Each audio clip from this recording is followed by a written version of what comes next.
রাধে রাধে, শুভ সকাল, শুভ জন্মাষ্টমী। আজ শুভ জন্মাষ্টমী উপলক্ষে আমার ইউটিউব পরিবারের সকল সদস্যদেরকে জানাচ্ছি শুভ জন্মাষ্টমী। তো অন্য দিনের মতো আমি ডেইলি ব্লগ শেয়ার করবো না। ডেইলি ঘর মোছা, কাপড় কাচা, রান্না বান্না, ঘর গোছানো, পরিষ্কার সবটাই তো শেয়ার করি। তো মাঝে মধ্যে একটু আলাদাভাবে কিছু শেয়ার করতে হয়। আর আজ তো জন্মাষ্টমী, আজ আমরা সবাই উপোস করে আছি। আর জন্মাষ্টমী আমরা কীভাবে পালন করি, খুব সাধারণভাবে, এমন কোনো হাইফাইভাবে নয়, একদম খুব সাধারণভাবে। তো আমি গোপালকে নিয়ে কীভাবে জন্মাষ্টমী পালন করি সেইটাই তোমাদের সাথে শেয়ার করব। আর আজ আমি না তুলসী মালা পরেছি। তুলসী মালা এটা পুরীর থেকে আনা, মামি দিয়েছিল, মামি। তো কয়েক মাস পরেছিলাম, তারপরে তো আবার খুলে রেখেছিলাম। তো ভাবলাম আজকে তো জন্মাষ্টমী, আজকে পরা যাক। গোপালের আজকে বিশেষ দিন, আর গোপালের জন্য অনেক কিছু তৈরি করব, অনেক কিছু না, দেখি কি করা যায়। তো তার জন্য আর কি পরলাম, মাও পড়েছে। তো চলো দেখে আমার গোপালকে কেমন লাগছে। বসে আছে, এখন সকালে সেবা দিয়েছি, তারপর সকালে সেবা দিয়ে তারপর নামিয়ে তারপর আমার গুরুদেবকেও দিয়েছিলাম। লক্ষ্মীনারায়ণকে আজকে নতুন পোশাক পরিয়েছি। আর দুপুরবেলা গোপালকে দিয়েছি দই দই আর মিষ্টি দিয়েছি। তারপর আমার জেঠিমা এসেও একবার দিয়ে গেছে। তো চলো দেখাই গোপাল কেমন করে বসে আছে। আর নতুন ড্রেস পরেছে, আবার বিকেলে একটা পরাবো। তো চলো দেখাই। ঠাকুরকে ওইভাবে সাজিয়েছি। আর মা বললো যে এটা আর কি আজকে বলে ফুল কম ছিল। আর এদিকে আমার লক্ষ্মীনারায়ণকেও কিন্তু আজকে নতুন পোশাক পরিয়েছি।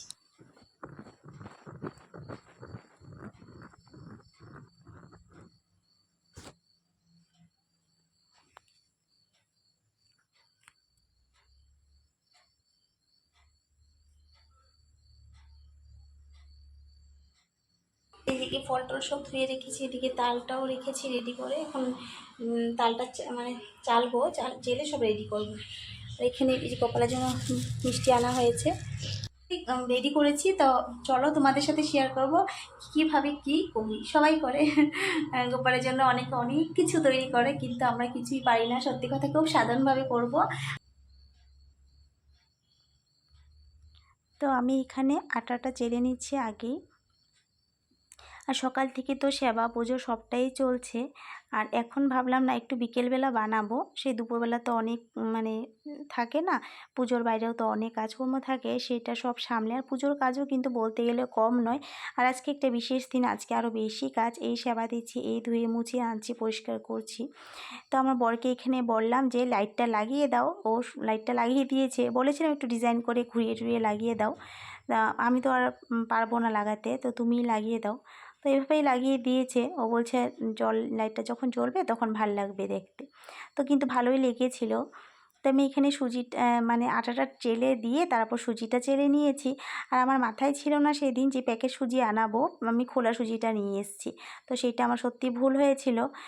তো অনেক খারাপ লেগেছিলো যখন ভাবলাম যে না, তো আমি তো সুজিটা প্যাকেটে আনাতে পারতাম। তা আমাকে আমার বর বলছিল, কেন তুমি বললে না, বুদ্ধি কম। তো যাই হোক, এই ভুলটা আমি আর করব না। তো এখানে তালটাও আর কি চেড়ে নিচ্ছি, রেডি করে দিচ্ছি মাকে। মাই করবে বড়া। তো তালটা না বড়ই ছিল, তো একটাই বলেছিলাম মাকে আনতে, যে মা বড় দেখে কিন্তু একটাই নিয়ে এসো। আর যেহেতু যদি ঘরে কখনো ইচ্ছে করে খাবো তখন বানিয়ে খেতে পারবো। আর তুমি গোপালের জন্য কিন্তু একটাই নিয়ে এসো, একটু বড় দেখে। তো মা কিন্তু তালটা বড় দেখে এনেছে। তালটা কিন্তু অনেক বড় ছিল। তো তালটা আমি একবারে চেলে রেডি করে দিই। তারপর মা আমি দুজনে মিলেই করব। তো আমি এখানে এই কাজটা করছি বলে মা আজকে সুজিটাও বসিয়ে দিয়েছে, সুজিটা করে নিচ্ছে। তারপর লুচিটা একদম লাস্টে করব। আর এগুলো করতেও না অনেকটা সময় লাগে, আর একা একা করতে তো আরও সময় লাগবে। তো তার জন্য আর কি আমি আর মা এসবে একদম পিছিয়ে থাকে না। আর আমি যেটা করব বলি সেটা মা কিন্তু একদম রাজি হয়ে যায়, একদমই মানা করে না। সেটাই আমার না সবথেকে বেশি ভালো লাগে, যে এইসব ব্যাপারগুলোতে আর কি আমাকে সাপোর্ট করে। তো আমি তো আর খারাপ কিছু করছি না, যেহেতু গোপালের জন্মাষ্টমী বলে কথা। তো এখানে আটা ময়াম দিয়ে একদম মেঘে রেডি করে রেখেছি। আর এদিকে মা তালে বড়া দিচ্ছে, আর আমি ভেজে ভেজে তুলে নিয়েছি। তো হয়ে গেল কাজটা তাড়াতাড়ি করে। তো এখানে কয়েকটা লুচি আমি বেলে দিব, তারপর লাস্টে কয়েকটা মা বেলবে। কারণ আমার আবার সন্ধে রেডি করতে লাগবে, সন্ধে হওয়ার আগে ঘর মুছবো, ঠাকুরঘর বারান্দা মুছবো। মুছে তারপর সন্ধে টন্ধে দিয়ে একদম চলে আসলাম রাত্রিবেলা। এখন প্রায় 10:30টার মতো বাজে। এবার আমি সব রেডি করে নিই। ভোগ টোগ রেডি করে নিয়ে আমার বর চলে আসছে দোকান থেকে। তো ভেবেই রেখেছিলাম ও আগে আসুক, তারপর আমরা পুজো করতে বসবো। আর পুজো করতে তো একটু সময় লাগবে। তার সন্ধ্যাবাতি দিয়ে তারপর আমরা ভাগবত পাঠ করেছিলাম, গীতা পাঠ করেছিলাম। সবটাই মানে চেষ্টা করেছি করতে। তো সেটাই করেছিলাম। তারপর আর কি চলে একটু সময় ঘরে বসে তারপর এদিকে চলে আসলাম গোপালের জন্য ভোগ রেডি করতে। মানে যা কিছু আর কি গোপালের জন্য আমরা তৈরি করেছি গোপালের কৃপায় সেটা। আর বাটারও আনা হয়েছে। ইচ্ছে ছিল মাখন দেওয়ার, কিন্তু আমাদের এখানে তো আর মাখন সেরকমভাবে পাওয়া যাচ্ছিল না, তার জন্য আর কি বাটারে আনিয়েছি। আর এখানে দেখো কি সুন্দর করে আমি গোপালের জন্য না, আমাদের এখানে বড় বড় তুলসী পাতা অনেক সুন্দর হয়েছে, তার জন্য আর কি আমি 8টা পাতা একদম সুন্দর করে রেডি করে রেখেছি চন্দন লাগিয়ে আগের থেকেই।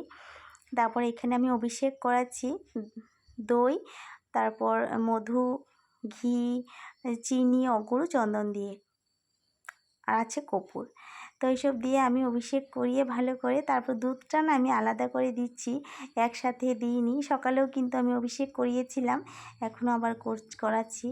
তারপর আমার ইচ্ছে ছিল যে মানে আলাদাভাবে কিছু করার, মানে ইচ্ছে খুব ছিল কিন্তু হয়নি। যেহেতু এবার তো গোপালকে বলেছি যে সামনের বার যেন ইচ্ছেটা আমার পূরণ হয়।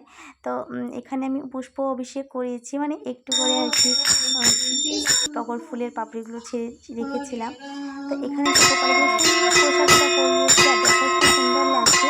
এই পোশাকটা আমার মারা দিয়েছিল, এবার যখন আমি বিক্রি দিয়েছিলাম তখন দিয়েছিল গোপালের জন্য, আর আমি রেখে দিয়েছিলাম জন্মাষ্টমীতে পরাবো বলে। আর ড্রেসটা না অনেকটা বড়, অনেক বড় না, আমার গোপালের জন্য পুরো ফিট।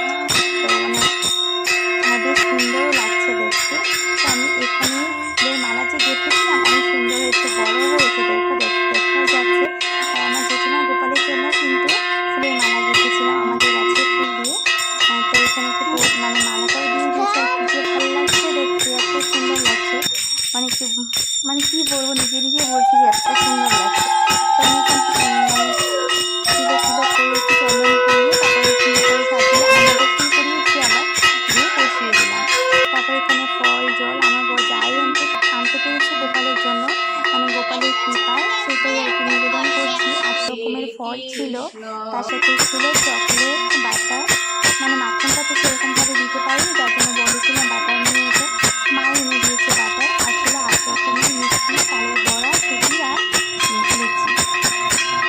দুটো আমি চেল দিয়ে একটু সাজিয়ে দিয়েছি। তো সেটাই আর কি গোপালের জন্য ছোট্ট একটা আয়োজন করতে পেরেছি গোপালের কৃপায়। আর গোপালের কৃপা না হলে কিন্তু কিছুই হবে না, সেটা আমি মানে জানি আর কি, আমি বুঝি এটা, যে যেটাই করবো না কেন সেটাতে ভগবানের কৃপা ইচ্ছা ছাড়া কিন্তু কিছুই হয় না। তো আমার বর আগে আরতি করে নিচ্ছে, ও ভীষণ ভালোবাসে কিন্তু পুজো করতে, যখন আমার গোপালের জন্য কথা। তো ও আগে মানে আরতি করে নিয়েছে, তারপর এখানে আমি বসলাম।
তো দেখো গোপালের ভোগ দর্শন করো, আমরা এতটুকুই গোপালের জন্য আয়োজন করেছি, খুব সাধারণ আয়োজন।